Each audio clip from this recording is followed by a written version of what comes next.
السلام علیکم ورحمۃ اللہ وبرکاتہ۔ آج انشاءاللہ تعالی ہم آیت نمبر 102 سے جو ہے ترجمہ اور مختصراً تفسیر کریں گے۔ اعوذ باللہ من الشیطان الرجیم، بسم اللہ الرحمن الرحیم۔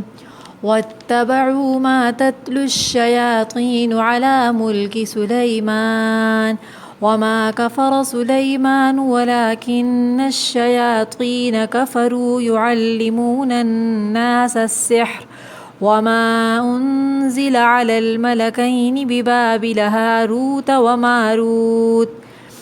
یہاں پر دیکھیے، ہم نے پچھلی آیت کے اندر پڑھا تھا کہ اللہ تعالیٰ فرما رہے تھے کہ وَلَمَّا جَاءَهُمْ رَسُولٌ مِّنْ عِندِ اللَّهِ، کہ جب ان یہودیوں کے پاس رسول مطلب ہمارے پیارے نبی حضرت محمد صلی اللہ علیہ وسلم آئے جو کہ تصدیق کر رہے تھے اس کی جو ان کے پاس ہے، مطلب یہ کہ تورات کے اندر اللہ تعالیٰ نے نبی علیہ الصلوۃ والسلام کے بارے میں خوشخبریاں دی تھیں جن کو یہ لوگ جانتے تھے، تو انہوں نے کیا کیا، جاننے کے باوجود انہوں نے اللہ تعالیٰ کے احکامات کو اور جو ان کی اپنی کتابوں میں بھی موجود تھے ان کو پس پش ڈال دیا، اور کیا کرنے لگے، انہوں نے اللہ تعالیٰ کی کتاب کو پس پش پھینک دیا۔ ان کو چاہیے تو یہ تھا کہ اللہ رب العزت اور نبی علیہ الصلوۃ والسلام کی تابعداری کریں اور اللہ کو راضی کریں، اس کو چھوڑ کے انہوں نے کیا کیا، واتبعوا ما تتلو الشیاطین، وہ اس چیز کے پیچھے پڑ گئے جس کو شیاطین سلیمان علیہ الصلوۃ والسلام کی سلطنت پر لگا کر پڑھتے تھے۔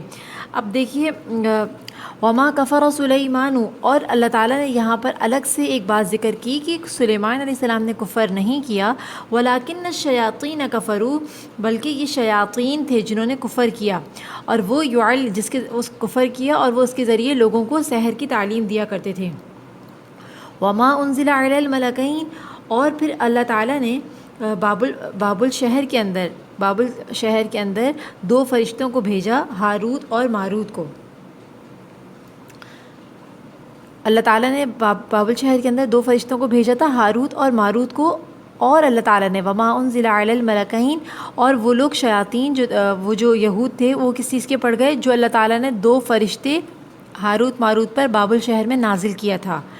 وما يعلمان من احد حتى يقولا انما نحن فتنة فلا تكفر فيتعلمون منهما ما يفرقون به بين المرء وزوجه وما هم بضارين به من احد الا باذن الله ويتعلمون ما يضرهم ولا ينفعهم وَلَقَدْ عَلِمُوا لَمَنِ اشْتَرَاهُ مَا لَهُ فِي الْآخِرَةِ مِنْ خَلَاقٍ وَلَبِئْسَ مَا شَرَوْا بِهِ أَنفُسَهُمْ لَوْ كَانُوا يَعْلَمُونَ۔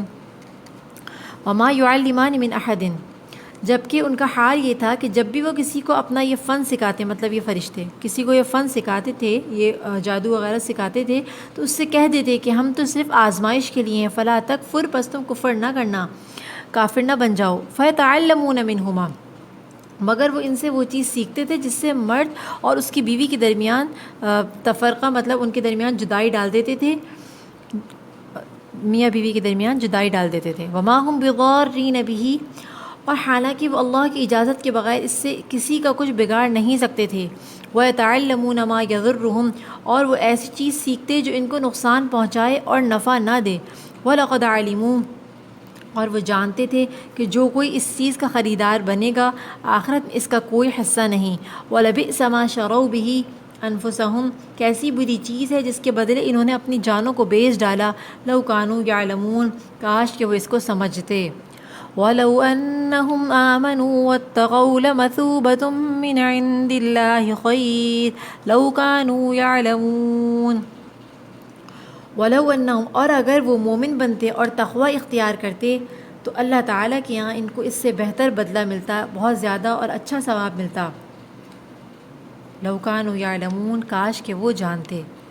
دیکھیے اس کی مختصراً تفسیر یہ سمجھ لیجئے، پہلے تفسیر سمجھنے سے پہلے آپ اس کا ایک چھوٹا سا واقعہ سن لیں کہ یہ بات پہلے سے چلی آ رہی ہے کہ جو یہود ہیں یہ ان کو جو ہے نا جادو سے بہت زیادہ رغبت تھی، اور یہ جادو وغیرہ کیا کرتے تھے، جس کو آج کل کے زمانے میں ہم سفلی عمل کہتے ہیں۔ اس طرح کے جادو وغیرہ کے اندر جو ہے نا یہ بہت دلچسپی لیتے تھے اور یہ کیا کرتے تھے۔ تو عراق کا ایک شہر ہے بابل، وہاں پر جو ہے نا بہت زیادہ سلیمان علیہ السلام کے زمانے میں جو ہے نا بہت زیادہ جادو کا رواج تھا۔ تو سلیمان علیہ السلام تو اللہ کے نبی ہیں اور انہوں نے کوئی کفر نہیں کیا، لیکن اللہ تعالیٰ نے یہاں پر الگ سے ایک بات اس لیے ذکر کی ہے کہ یہودیوں کی کتابوں کے اندر یہ لکھا ہوا ہے کہ نعوذ باللہ کہ سلیمان علیہ السلام جو تھے وہ جادو کیا کرتے تھے اور آخر زمانے میں مرتد ہو گئے تھے اور وہ بتوں کی پرستش بھی کرتے تھے. تو یہ انہوں نے ان کی کتابوں میں یہ بات لکھی ہوئی ہے. تو اللہ تعالیٰ نے اس کی تردید کرنے کے لیے یہاں پر الگ سے یہ بات ذکر کی کہ سلیمان علیہ السلام نے کوئی کفر نہیں کیا. ان کے زمانے میں لوگ یہ جو ہے نا جادو وغیرہ کیا کرتے تھے. تو اب ہوتا کیا ہے کہ اگر جو ہم پیشوا ہوتے ہیں، رہنما ہوتے ہیں ہمارے، تو وہ اگر کسی چیز کا لوگوں کو کسی غلط کام سے منع کرتے ہیں تو لوگ کیا کہتے ہیں فوراً سے کہ آپ تو اس چیز کے بارے میں جانتے نہیں ہیں، تو آپ کو کوئی حق حاصل نہیں ہے کہ آپ ہم کو اس سے منع کریں. تو جادو جو ہے وہ کوئی جائز، شریعت کا جائز کام نہیں تھا، اور اس کا علم حاصل کرنا اور اس کے اوپر عمل کرنا جو ہے نا انسان کو بعض اوقات کفر تک لے جاتا ہے. تو یہ انبیاء علیہ السلام کی شان نہیں تھا کہ وہ جادو کا علم حاصل کرتے یا ان کو جادو کا علم ہوتا. تو اللہ تعالیٰ نے اس لیے کہ اب وہ تو لوگوں کو جب انبیاء علیہ السلام منع کریں تو لوگ تو فوراً یہ کہیں گے کہ آپ کو اس کے بارے میں پتہ نہیں ہے. اور پھر کیا ہوتا تھا کہ اتنا زیادہ جادو پھیل گیا تھا، اس سے 3-4 خرابیاں پیدا ہو رہی تھیں. پہلا یہ کہ انبیاء علیہ السلام معجزات دکھایا کرتے تھے، تو جس سے انبیاء علیہ السلام کا تقدس اور لوگ ان کو جو ہے نا وہ نبی مانتے اور ان کی جو ہے نا بات کو مانتے. تو اب کیا ہوتا تھا کہ جادو دکھانے والے جو ہے نا وہ جادو کے ذریعے سے اپنا تقدس ظاہر کرتے اور لوگ جادوگروں کو بھی جو ہے نا وہ مقدس سمجھنے لگتے اور ان کو جو ہے نا وہ اپنا پیشوا بنانے لگتے. تو لوگوں کے نظروں میں معجزات اور جو ہے نا جادو کا فرق ختم ہو رہا تھا. اب دوسرا اس کی خرابی کیا ہو رہی تھی کہ لوگ اس کے ذریعے سے جو ہے نا وہ جادوگروں کو مقدس سمجھنے لگے تھے. اور تیسرا یہ ہو رہا تھا کہ وہ جادوگر یہ کہتے تھے کہ یہ جو جادو ہے، ہمیں جو جادو کا علم ہے، ایسے فارمولے ہمیں معلوم ہے کہ یہ اللہ تعالیٰ کی مرضی کے بغیر مطلب یہ خود بخود جو ہے نا وہ نتیجہ ظاہر کرتے ہیں. ہم اس کے ذریعے سے فوراً کسی بھی چیز کا نتیجہ جو ہے نا وہ خود بنا لیتے ہیں. حالانکہ اللہ تعالیٰ کے حکم کے بغیر تو کوئی بھی چیز کوئی بھی کچھ نہیں کر سکتا. لیکن جب وہ سبب، جادو بھی ایک سبب ہے، جیسے کہ دوا ہوتی ہے وہ ہماری بیماری کو دور کرنے کا سبب ہوتی ہے، لیکن اصل تو اللہ کا حکم ہوتا ہے. تو اسی طریقے سے اچھا ایک بات یاد رکھیے کہ ایک ہوتا ہے اللہ تعالیٰ کی رضا اور ایک ہوتی ہے اللہ کی مشیت. اللہ تعالیٰ کی مشیت جو ہوتی ہے، اللہ تعالیٰ کا حکم، مطلب وہ تو مثال کے طور پہ دنیا کے اندر جتنے بھی کام ہو رہے ہیں، بہت سارے کام ایسے ہیں جو برائی کے ہیں اور اللہ تعالیٰ اس سے راضی نہیں ہوتا، لیکن وہ کام ہو رہے ہیں. جیسے مثال کے طور پہ کوئی شخص گولی سے، بندوق سے کسی کو مار دے، تو اب اللہ تعالیٰ اس سے خوش نہیں ہوتا. اللہ تعالیٰ یہ غلط کام ہے کسی کو مارنا، لیکن اس نے گولی ماری تو یہ سبب بنا، تو اللہ تعالیٰ کا حکم ہوا اور وہ گولی سے مر گیا انسان. تو اللہ کی مشیت تو اس میں شامل تھی، لیکن اللہ تعالیٰ کی رضا شامل نہیں تھی. اسی طرح کوئی بھی انسان اگر کوئی گناہ کرتا ہے تو گناہ کے اسباب جب اختیار کرتا ہے تو اسباب اختیار کرنے کی وجہ سے وہ گناہ میں ملوث ہو جاتا ہے، لیکن اس میں اللہ تعالیٰ کی رضا شامل نہیں ہوتی، اللہ کی مشیت شامل ہوتی ہے. ٹھیک ہے، تو ایک ہوتی ہے اللہ کی مشیت اور ایک ہوتی ہے اللہ کی رضا. تو اب یہ جادوگر جو تھے نا وہ لوگوں کو یہ کہتے تھے کہ اس میں اللہ تعالیٰ کا کوئی حکم شامل نہیں ہے، یہ ہم اپنی جو ہے نا اس سے، اپنے علم سے ہم خود کچھ نہ کچھ نتیجہ جو بھی چاہیں وہ حاصل کر لیتے ہیں. تو اللہ تعالیٰ نے لوگوں کو یہ سمجھانے بتانے کے لیے بابل کے شہر کے اندر 2 فرشتے جن کا نام ہاروت اور ماروت تھا وہ انسانی شکل میں بھیجے، اور اللہ تعالیٰ نے ان کو جادو کے سارے فارمولے اور جادو کی تمام چیزیں جو ہیں ان کو بتا دیں اور سکھا دیں. اب اللہ تعالیٰ نے جب 2 فرشتوں کو بھیجا تو ان کو اللہ تعالیٰ نے اس لیے بھیجا کہ وہ لوگوں کو بتائیں، ان کی اصلاح کریں اور ان لوگوں کا امتحان کریں. تو یہ دونوں فرشتے جو ہاروت اور ماروت تھے وہ انسانی شکل میں آ کر لوگوں کو اس سے منع کرتے اور بتاتے تھے کہ یہ غلط ہے، اور اگر کوئی ان سے جادو کے بارے میں کوئی بات پوچھتا تو وہ بتا بھی دیتے تھے، لیکن ساتھ میں یہ بھی کہتے تھے کہ یہ اس کے ذریعے سے تم کفر نہیں کرنا اور ہم تو محض آزمائش کے لیے ہیں. لیکن وہ جادو کے بارے میں ساری باتیں جانتے تھے، اللہ تعالیٰ نے ان کو سب کچھ سکھا دیا تھا. اب یہاں پر ایک سوال پیدا ہوتا ہے کہ اللہ تعالیٰ نے انبیاء علیہ السلام کو کیوں نہیں سکھا دیا کہ وہی لوگوں کو منع کرتے. تو دیکھیں یہ چیز اللہ تعالیٰ، یہ جو جادو ہے یہ ایک ناجائز اور غلط کام ہے جو انسان کو کفر و شرک تک بعض اوقات پہنچا دیتا ہے. تو یہ انبیاء علیہ السلام کے شایان شان نہیں تھا. پھر ان کے لوگ جو ہے نا ان کی بہت ساری باتوں کو جو ہے نا وہ جادو کے اندر لے جاتے ہیں کہ یہ تو جادوگر ہیں، حالانکہ انبیاء علیہ السلام تو ہر کام اللہ کے حکم سے کرتے تھے اور اللہ تعالیٰ کی رضا والے کام کرتے تھے. تو اس لیے وہ انبیاء علیہ السلام سے کروانے سے جو ہے نا لوگ اس کو جو ہے نا صحیح سمجھتے. تو اس لیے اللہ تعالیٰ نے اس کام کے لیے فرشتوں کو بھیجا. جیسے اللہ تعالیٰ بہت سارے کام فرشتوں سے لیتے ہیں، تکوینی کام، جیسے کسی کو عذاب دینا ہوتا ہے، کسی کو بہت سارے ایسے کام ہوتے ہیں دنیا میں جو اللہ تعالیٰ فرشتوں کے ذریعے سے لیتے ہیں. ٹھیک ہے، تو اس لیے اللہ تعالیٰ نے یہاں پر 2 فرشتوں کو بھیجا.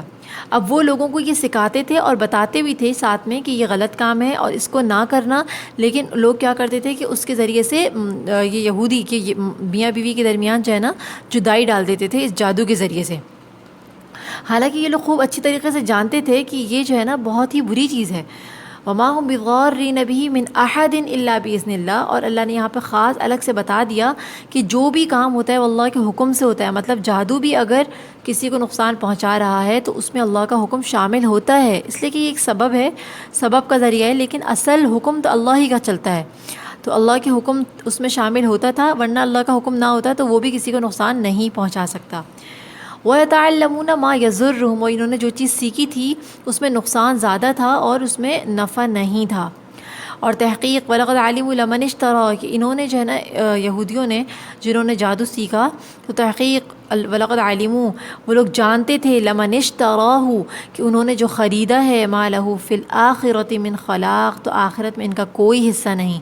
کہ جو جادو کرتا ہے تو اللہ تعالیٰ آخرت میں اس کو کوئی جزا نہیں دیں گے اور اس کے سارے اعمال جو ہے نا وہ اللہ تعالیٰ ضائع کر دیں گے. یہ بہت ہی بری اور خراب چیز ہے. وَلَبِئْسَ مَا شَرَوْا بِهِ أَنفُسَهُمْ لَوْ كَانُوا يَعْلَمُونَ. اور بہت بری چیز ہے جس کے بدلے انہوں نے اپنی جانوں کو بیچ دیا، اس لیے کہ انہوں نے جادو خرید کر اپنی جانوں کو بیچ دیا، اس لیے کہ ان کو پتہ تھا کہ آخرت میں ان کو کوئی حصہ نہیں ملنا اور آخرت میں ان کو عذاب ہونا ہے. تو اپنی جان کو بیچ کے انہوں نے کیا خرید لیا؟ جادو. اور بہت ہی برا سودا انہوں نے کیا. آگے اللہ فرما رہے ہیں لَوْ كَانُوا يَعْلَمُونَ کاش کہ وہ جانتے. اسی طرح اگلی آیت کے اندر بھی اللہ تعالیٰ یہ فرما رہے ہیں کہ اگر وہ ایمان لاتے، تقوی اختیار کرتے تو ان کو اللہ تعالیٰ کے یہاں بہترین ثواب ملتا، کاش کہ وہ جانتے.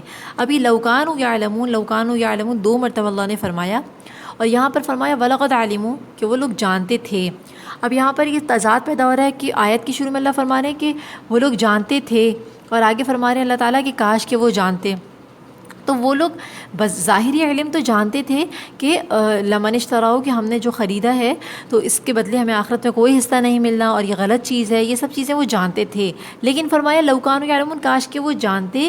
یہ جو ہے نا حقیقی علم ہے کہ جو علم ہم حاصل کریں اور اس پر عمل نہ ہو تو وہ علم حقیقی علم نہیں ہوتا. تو یہاں پر دیکھیں اللہ یہی فرما رہے ہیں کہ وہ جانتے تھے لیکن پھر بھی جاننے کے باوجود انہوں نے کام کیا گویا کہ وہ جانتے ہی نہیں تھے. مطلب ان کا علم ایسا تھا جس نے ان کو کوئی فائدہ نہیں دیا. اس لفظ کو تاکیدی طور پہ اللہ نے 2 مرتبہ فرمایا کاش کہ وہ جانتے. مطلب علم حاصل کرنے کے بعد اس پر عمل کرنا یہ زیادہ ضروری ہوتا ہے بنسبت اس کے کہ ہم نے علم حاصل کر لیا لیکن اس کو اپنے پاس رکھا ہوا ہے، اس پہ عمل نہیں کیا تو وہ علم کوئی فائدہ نہیں دیتا. وہ محض ایک جو ہے نا جاننے کی کیفیت ہے لیکن وہ علم نہیں ہے. حقیقی علم وہی ہوتا ہے جس پر انسان کو عمل ہو. تو وہ جانتے تو تھے لیکن حقیقی علم نہیں تھا، اس لیے کہ اگر حقیقی علم ہوتا تو وہ اس پر عمل کرتے، جادو نہ کرتے اور اس سے بچتے. لیکن انہوں نے اس کو جادو کو کیا اور اس کے بدلے اپنی جانوں کو بیچ دیا گویا کہ وہ جانتے ہی نہیں تھے. اس لیے اللہ نے یہاں فرمایا کہ کاش کہ وہ جانتے، مطلب ان کو حقیقی علم حاصل نہیں تھا. یہ ہمارے لیے بھی ایک غور فکر کی بات ہے کہ اللہ تعالیٰ ہم سب کو اس غلط کام سے بچائے اور حسد سے بچائے اور جو ہے نا وہ ان تمام بری چیزوں سے اللہ تعالیٰ ہم سب مسلمانوں کی حفاظت فرمائے اور اللہ تعالیٰ ہمیں ایسا علم عطا فرمائے جو کہ ہمارے لیے علم نافع ہو. اسی لیے ایک دعا ہے جو ہمیں پڑھتے رہنا چاہیے، بہت جامع اور بہت بہترین دعا ہے کہ اللہم انی اسألک علما نافعا، اللہم انی اسألک علما نافعا ورزقا طیبا وعملا متقبلا. اے اللہ میں آپ سے سوال کرتی ہوں علم نافع کا، ایسے علم کا جو مجھے فائدہ دے. ایسا علم نہ ہو کہ ہم نے حاصل تو کر لیا لیکن اس پر عمل نہیں کیا. ورزقا طیبا اور بہترین اور پاکیزہ رزق کا تجھ سے سوال کرتی ہوں. وعملا متقبلا اور ایسے عمل کا تجھ سے سوال کرتی ہوں جو کہ مقبول ہو. آمین یا رب العالمین. السلام علیکم ورحمۃ اللہ وبرکاتہ.